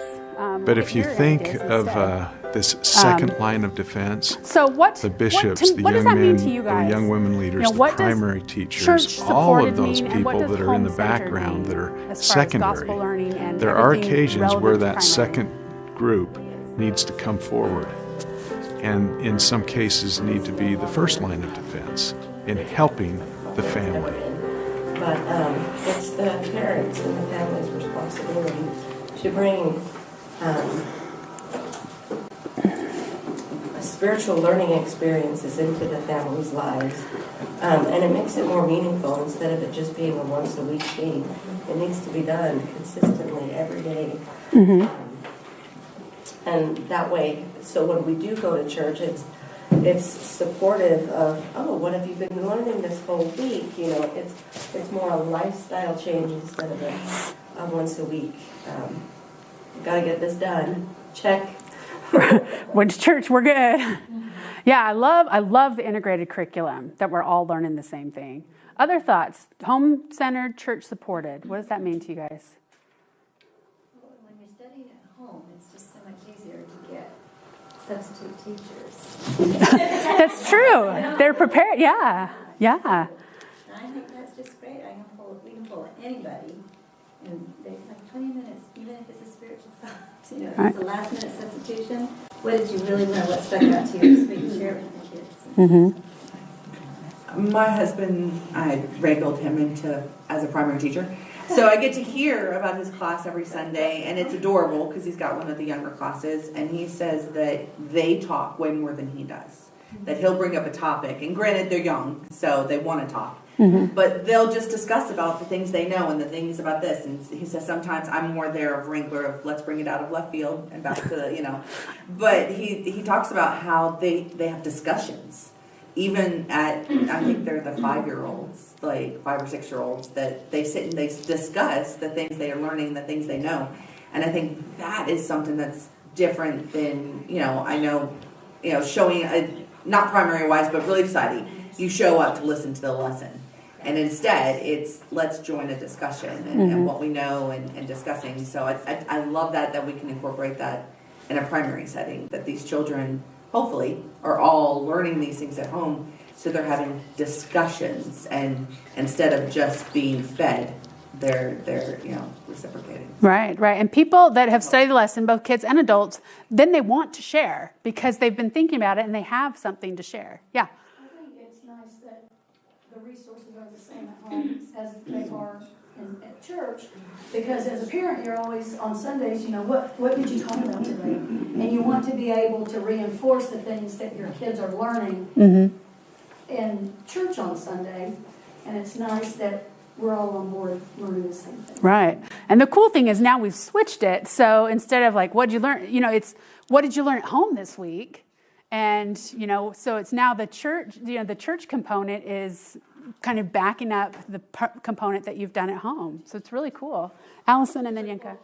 My other Holland that I really liked, but he talked about how, you can't just have one big meal a week and then hope to last. That it's a daily thing. And he talks about how the home is the laboratory, and that hit home to me because it's I can learn all this stuff, but if we don't put it in practice, or if I'm not showing my kids or doing it, they're not learning it. I can sit and read scriptures, but we have to put it into action and live it every single day, in the home, because that's where they are and who they're watching, and not just on Sundays. Excellent. Yeah.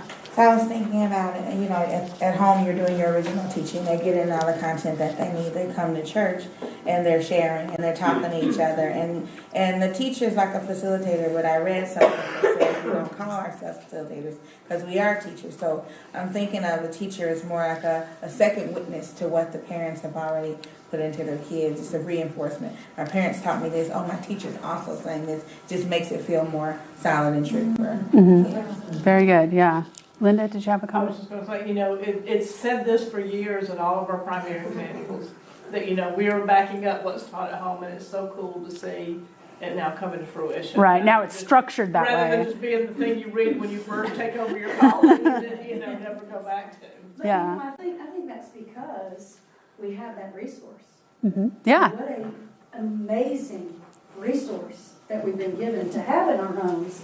I mean, how as a teacher are you backing up what's taught in the home? You don't even know what's being taught in the home. Right. As the teacher. Right? Yeah. So now you know what the kids have been taught in their home, or supposed to be. Right.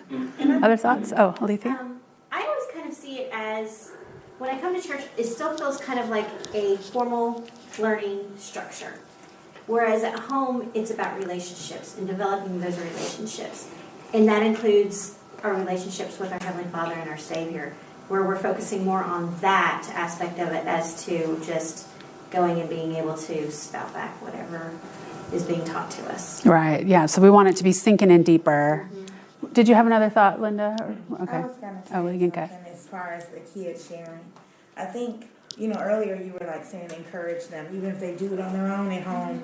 And I think that the fact that you start with that sharing part, and there's some kids who are getting it and they share, the other ones can see that and they can see, oh, well, they, let me go home and get something so I can share. And I think that just kind of helps with that as well. Absolutely. I think it is kind of motivating to those who aren't staying at home to be like, Mom, I want to do that too, Mom and Dad, or maybe if you're old enough, I want to study on my own. So I do think that could be used to help encourage children to bring the gospel in their home at, doing what they can do, even if their parents aren't necessarily doing it.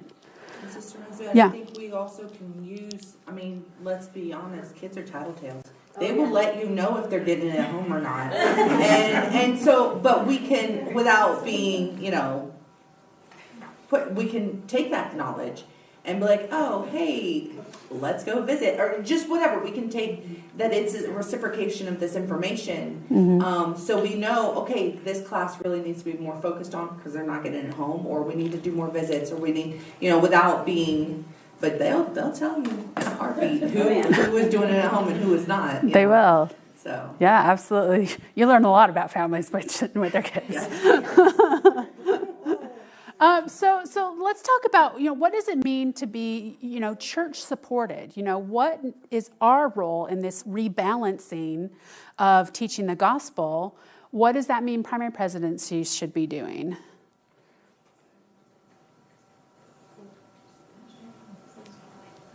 See our video from last November. So what are your thoughts? What's your role now in teaching the gospel? The first word that comes to my mind is reinforcer. Okay. Just that other line of... The enforcer and the reinforcer. Just to be there for the teachers and, I had my husband called into primary last year, and he teaches the older kids, and I love to hear his stories of these older kids and what they're learning at home, what they're learning, It's so cool. I do remember that very first week I was teaching a primary class, and it was just so fun to hear the kids share. It was just really neat to hear the kids share what they learned. Shameen, did you have a comment? Well, I remember, my mind after watching the videos and first put them out, what stuck with me is we're meant to be guardians of the doctrine. Mm-hmm. We're supposed to make sure that the teachers are teaching the doctrine correctly. Whereas before we just kind of relied on, I hope they're teaching. Right. And I love whoever made the comment that now that we do need too deep leadership, it's not a weird thing for you to be in that classroom with them, right? And to be observing what's going on, which is helpful for you both to know what the teacher needs in terms of support, teaching support, and teacher training, but also for you to hear what's going on in those homes with the children and what they're learning. I just have a question off of what you said. Mm-hmm. Like smoothing, so we have a class that's just two guys. We couldn't go in there as the second teacher. I guess we'd have to just go in as the third teacher, right? And it would seem kind of like we were observing, we would know what we were doing, I guess, a little more when it comes to that. Yeah. Is there a different way around that, or No, is that just how it is? That's probably just how it is. That is a church kind of thing. But one way to frame it to them so it doesn't, if you feel weird about it or if you think they're going to feel weird about it, is that you want to get to know the kids better and you want to hear what the kids are sharing. And, obviously you're observing the teacher too, but that is a big part of it, is you are there, when you visit a classroom, you are there to receive revelation about the children, about the teachers, about the families, about the needs of your primary. And so that's, tell them, that's why you go, is sitting in those classrooms, you receive revelation. And that's why we do it, is because it teaches us God. That's where God directs us how to do our callings. So, yeah. I think these meetings too was a big for certain classrooms. We felt kind of uncomfortable, but hey, we just spent our Saturday, learning and went over the new curriculum. We want to come and share that with you. Last year, that's how we were able to get in to some classrooms, because we wanted to share stuff that we learned. So we observed and then kind of went over our slides, things. So it's coming from higher up, that. Mm-hmm. I just say Sister Nesbitt said we. And some of we do talk about that in length in that training that I mentioned from last year that's on YouTube, about ways to frame that and how to couch that, how to think about it. So it's because being a peer leader can be uncomfortable. So we understand that. So what else does it mean to you guys to be church supported then? How does a primary presidency support families in implementing this curriculum? Well, I'm going off your side. All right, that's fine. It says minister to families in their homes, model implementation of the Come Follow Me curriculum. Mm-hmm. So that's always, to me, that is probably the hardest thing, is going into someone's home. How do you make that sound like, I'm not here to tell you how to handle your family? Yeah. Like, how do you make that more, I don't know, I always. Yeah, no, like that's a I'm great like, question. I'm here to teach you. Let me come show you how Let me it's show you how done. to be a parent. I'm like, Yeah. Did you have a thought, Julie? Well, when we're setting up the state visits that we're doing, the ministering visits that we're doing, and we're sharing the message, when I call, a lot of times I text you if you get a text from me. A lot of times I text you and I say, hey, we just have a really short message that we want to share with you. And do you have 15, 20 minutes that we can come and visit, Sunday afternoon or another day during the week? Is that good?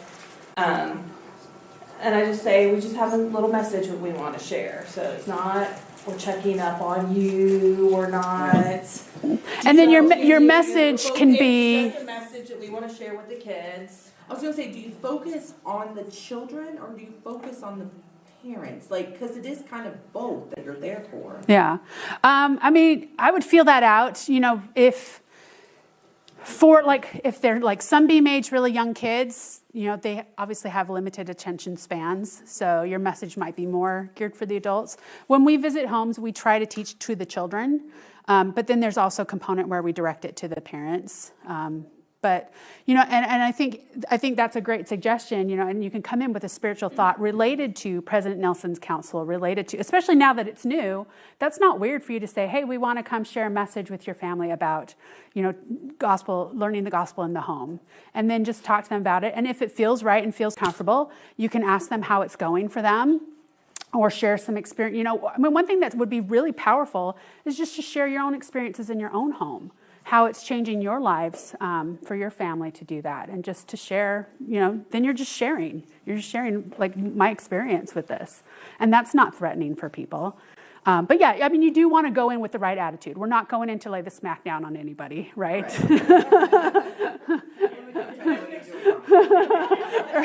Right. Right here, and then we'll come back to you, Allison.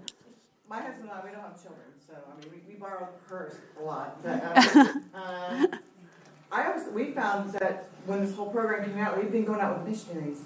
And so they've been taking their manuals and introducing them to the less active, so we watch them and we get ideas and stuff on how to, let them know what the new program is without being offensive or having them get defensive. We let the missionaries kind of, we'll go with you and you do the teaching, but we're there to kind of be, as that sister said, another witness that this is what, the church is teaching now, and we're incorporating this in our lives, and it's helping us to gain a stronger testimony for ourselves and for our families. And so we're just there as kind of a help, but that might be an idea to go out with the missionaries just to get a little feel of, the waters, and then come back and do it on your own family and friends and less actors.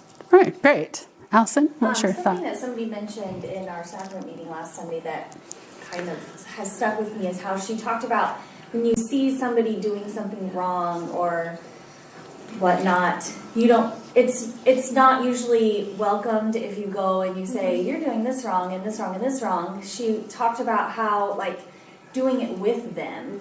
And so, if somebody sees somebody not eating healthy, she used that as an example, hey, do you want to cook a meal with me, or do you want to go running with me or go walking with me?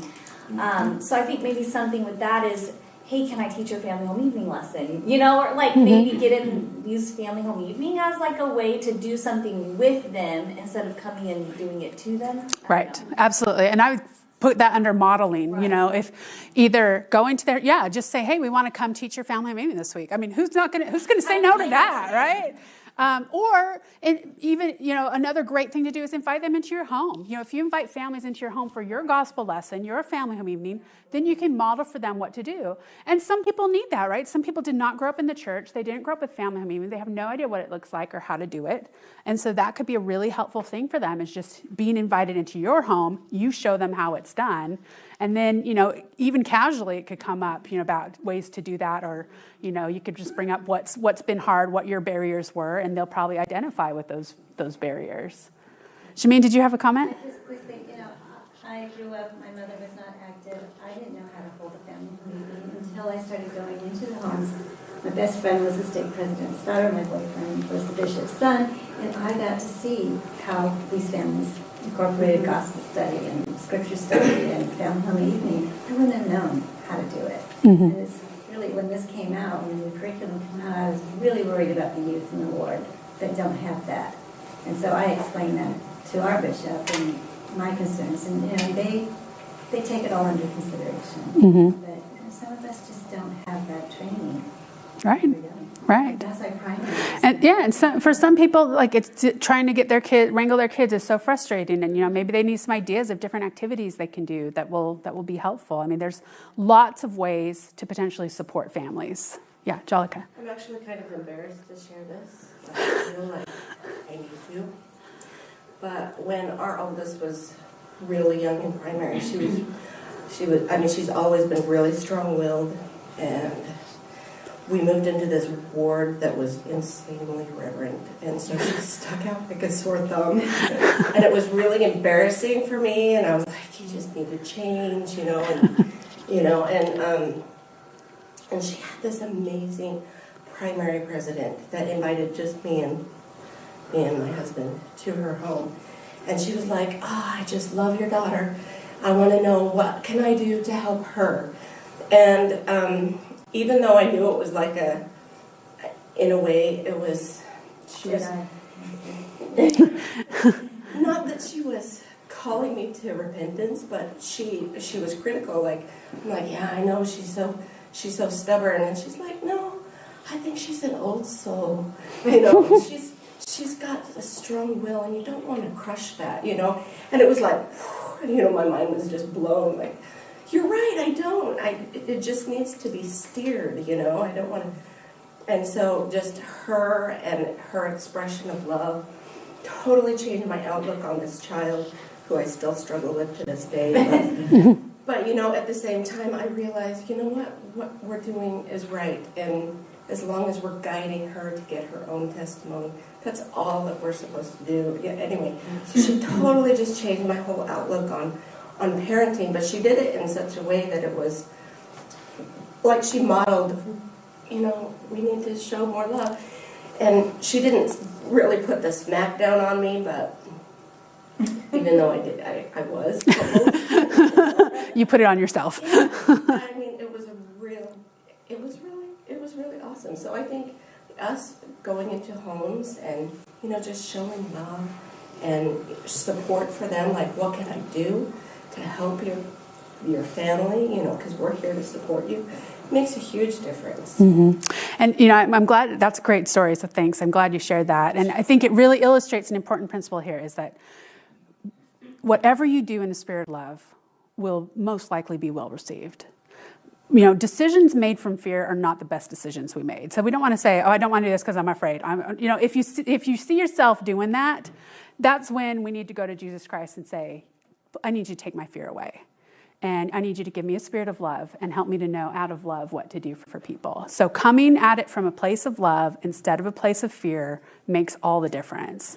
So yeah, if your motivation is pure love for the children and love for their families, you are going to do the right things. I promise you're going to do and say the right things.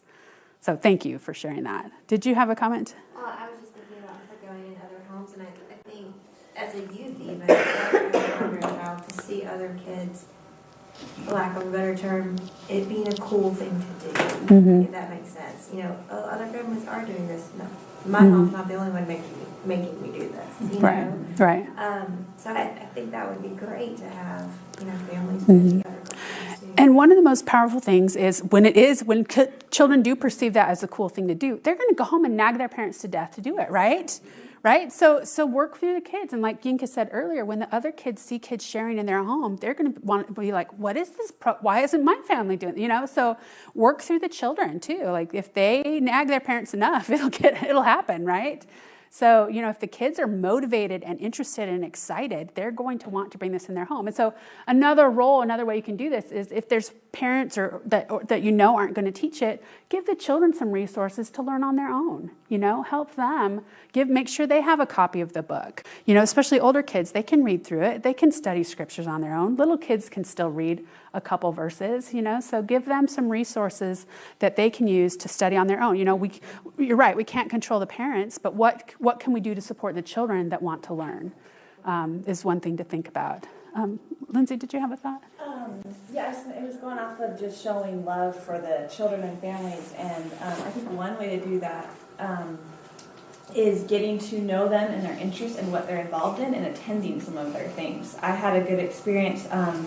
One of the moms of some of our primary kids invited me, and it actually kind of shocked me because I'm not very close with her, and she's someone who's not always in attendance at our ward, but she invited me to come see her children in a little musical that they put on. She was one of the producers of it. She works for the schools, and so I went, and it was, first of all, it was darling, it was so fun to go, but I felt like it broke down this barrier that I went to it, and she has been more open with me. Her kids, I've seen more of her kids. It seemed to affect them in a good way. It just made me realize it is so important to just show that love. I mean, of course, we're focused on teaching the gospel and all the things involved in our callings, but just loving them and being involved in them, talking to them, caring about them, finding out what they did that week or, what they have coming up, I think is a huge part of it too. Mm-hmm. Yeah. Anything we do to show love. And, even the home visits that we've been doing, like, it's state conference. I had kids come up to me like, "You're the one that came to our home," it does break down barriers. So, your home visits don't have to be, don't think of it as a smackdown visit, right? This is it's a visit to show love and concern and to share the gospel and our excitement about it. So, come at it with that frame of mind and you'll easily and naturally do and say the right things. Yinka? I was just wanting to ask her if she had, how she does it. We've been trying to go for birthday visits just to get in. This is one way.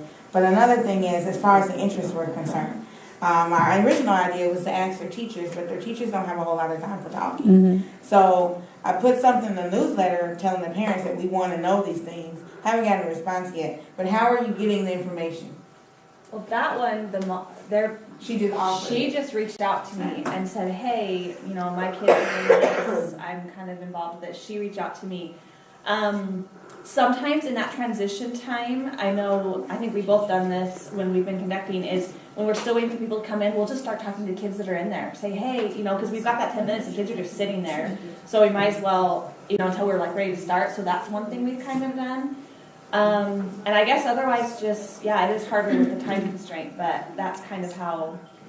And just knowing, if you happen to know the parents and you're friends with them or whatever, and you just know what's going on, that helps too sometimes. Or if your kids are involved in the same thing, I guess. Become Facebook friends. Yeah. And ask the kids to tell you. The kids will remember to tell you. If they know you're interested, they'll remember to tell you if they have something. If something is special to them, they'll remember to tell you. Just one more thought on this, and thanks, that was a great discussion, no, not that page. So this is what came out in the videos that you're going to be able to watch at home, they both made the point that we are the second line of defense. So the home is the first line of defense. So I have my defensive players here, right? UGA. If the enemy gets through the first line of defense, we're the second line of defense. And so we do want to step out of the way to let the families be that first line of defense, but we do want to be that second line of defense because we do know that there's children that aren't getting it at home, right? Let's face it, we're all broken, right? None of our families are perfect. There's going to be weeks we don't make it. So again, something to prayerfully consider as a presidency and to discuss is, how can we be the second line of defense? Is it by making home visits? Is it by reaching out to individual children? Is it by reaching out to individual teachers? Is it bringing things up in ward council?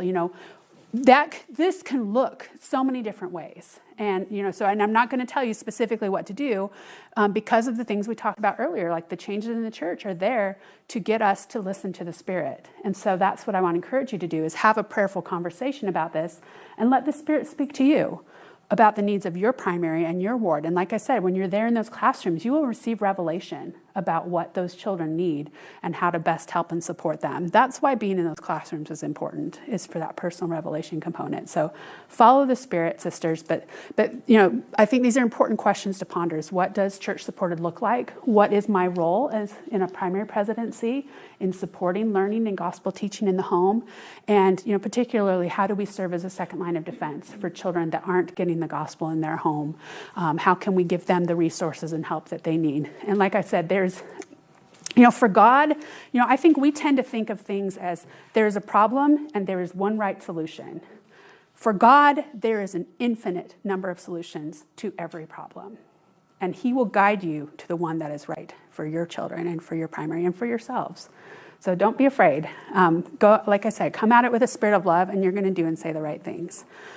Because it's the fear that we need to get rid of. Get rid of the fear of how people are going to respond. You can't control how they respond. But you can control that you come at it with a spirit of love and not a spirit of fear. And, open up the windows of heaven to empower you. Okay, I have one last little topic I want to talk about. But really quick before we start this. One other thing on this. I keep hitting all the wrong buttons. We do want to be encouraging children to study the scriptures and bringing scriptures to primary since they're going to be using it in their classes. So that is one thing that we want to do. Our last component, I want to talk a little bit about reverence, but while we're talking, you might as well eat. So go ahead and grab a lunch to take to your table, and we'll finish up our last 15 minutes or so here while you're eating.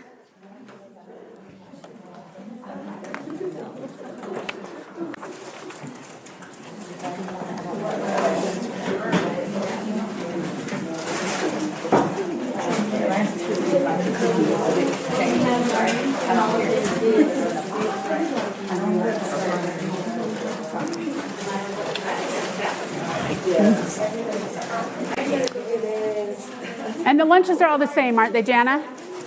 All the lunches are the same? They're different? Same-ish? Okay. Grab what you want.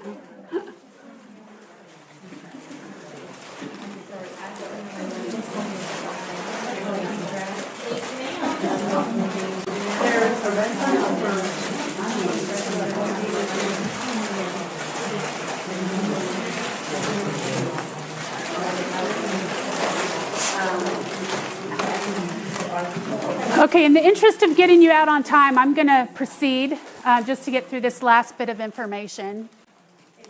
But one of the things that I wanted to talk about was reverence in primary. I know this is something that's relevant to every primary, big or small.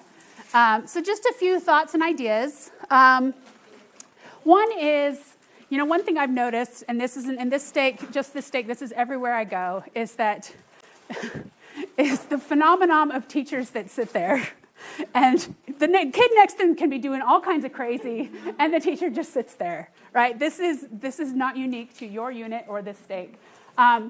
Train your teachers, teach your teachers about how to maintain reverence in primary. One way to do that is modeling, but also just helping them, setting expectations, right? Or sometimes individually ask them, say, hey, will you sit by this kid? Hey, can you help this kid? But you need to engage, do more to engage your teachers to help with reverence, because my observation is in most primaries, teachers kind of sit there. So engage them, again, by modeling, but also by just talking to them. And especially when you give them the orientation, that's a great opportunity to sit down and say, hey, this is what we expect from you in primary time, during singing time, this is what we need from you.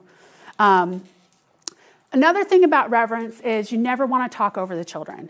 That is a battle you will lose, okay? You have to wait until they're quiet and reverent. So, the strategy I always do is that, I just say, hey, what are you supposed to be doing? Who are you supposed to be looking at? And, and I also say, show me that you're ready, and they know I'm not going to continue until they're ready. So make sure, I think the tendency for a lot of people is to just try to talk over it or to try to ignore it. But you can't, because you're just not going to win. So make sure you wait until they're reverent before you continue. It does take a little longer, but I always factor that in when I prepare something that, and there's days that they're good as gold, and there's days that they're like off the chain, and you can't always predict. When they're getting really, kind of nuts, take a second, let them stand up and stretch. And some of you have seen me do that when I've come for ward conference and stuff. If they're not with you, then, you look at those visual cues that they're giving you. And if they're not with you, then diagnose what they need. And sometimes what they just need is a second to stretch, a second to do something different. So, feel free to just interrupt what you're doing and say, hey, let's all stand up and stretch right now. Or let's do this. Or modify on the fly and say, I was going to do it this way, but now I'm going to change it this way to make it more interactive. But use the visual cues that you're getting from the children to gauge where they are and what they need. I said that twice. Okay. So, there's a couple bullet points that are said twice. Oh, well. I guess they're doubly important. Help the teachers adapt lessons for children's age-appropriate needs. I have a slide on that in a second. Basically, one of the big things as you're watching for these visual cues, if the children are not with you, it is likely you are not teaching at their level. You're either teaching beneath their level if they're senior primary or above their level if they're junior primary. And again, this is why I encourage you to split when you can, because they will not be with you if they're not being taught at their level. The senior primary will tune out or the junior primary will tune out because you can't really teach. It's really hard to teach both at the same time. So having a little knowledge and helping your teachers and your music leaders to adapt it for different age groups can be really valuable. And then another thing that's really helpful is seating strategies. So I'll talk about that too. But first, the age-appropriate stuff. So for junior primary, they need more variety. And they, have a shorter attention span, so you do things in shorter chunks than for senior primary. So for junior primary, you want to change what you're doing every, 2 or 3 minutes. And alternate quiet and active activities for junior. They need to move. They need to be able to interact. Visual aids are so important for junior primary. So and again, this would be helpful for your music leaders. If they're trying to teach a song just by using words, junior primary is not there with you, right? Most of them can't read. They're not there. So pictures are helpful. And the combination of pictures and words, if you have combined primary, would be important. But everything you're doing with junior primary, if there's any way you can involve any kind of visual, be it a picture, a physical object, that's excellent. And a lot of movement and physical activities. So even as you say something, having them do some actions with you, they love it. They eat it up. So incorporate that wherever you can. I've noticed singing leaders that have their own actions for every song, that really helps to engage junior primary. Senior primary, less so, right? The senior primary doesn't care about that, or sometimes they think they're too cool for that. And then letting the kids ask questions, engage, invite what they're, share what they're learning. Now, for senior primary, they need more problem-solving stuff to keep them engaged. They're smart. I think we underestimate how smart these senior primary kids are, but they are smart kids. And honestly, if you're losing them, you're not challenging them enough. So if your senior primary is not with you, it's because they're not being challenged, and you need to ratchet it up several notches. And same thing with your teachers. So problem-solving activities, they like doing games as teams. They like discussion. And social interaction is incredibly important to them. And that's, for senior primary, that's the biggest thing with irreverence, right, is talking to your neighbor because they have things to share. And, encouraging them to think at a deeper level. So, those are just kind of a couple general ideas. I still have a plan in my head of producing some videos for the YouTube channel about age-appropriate teaching suggestions.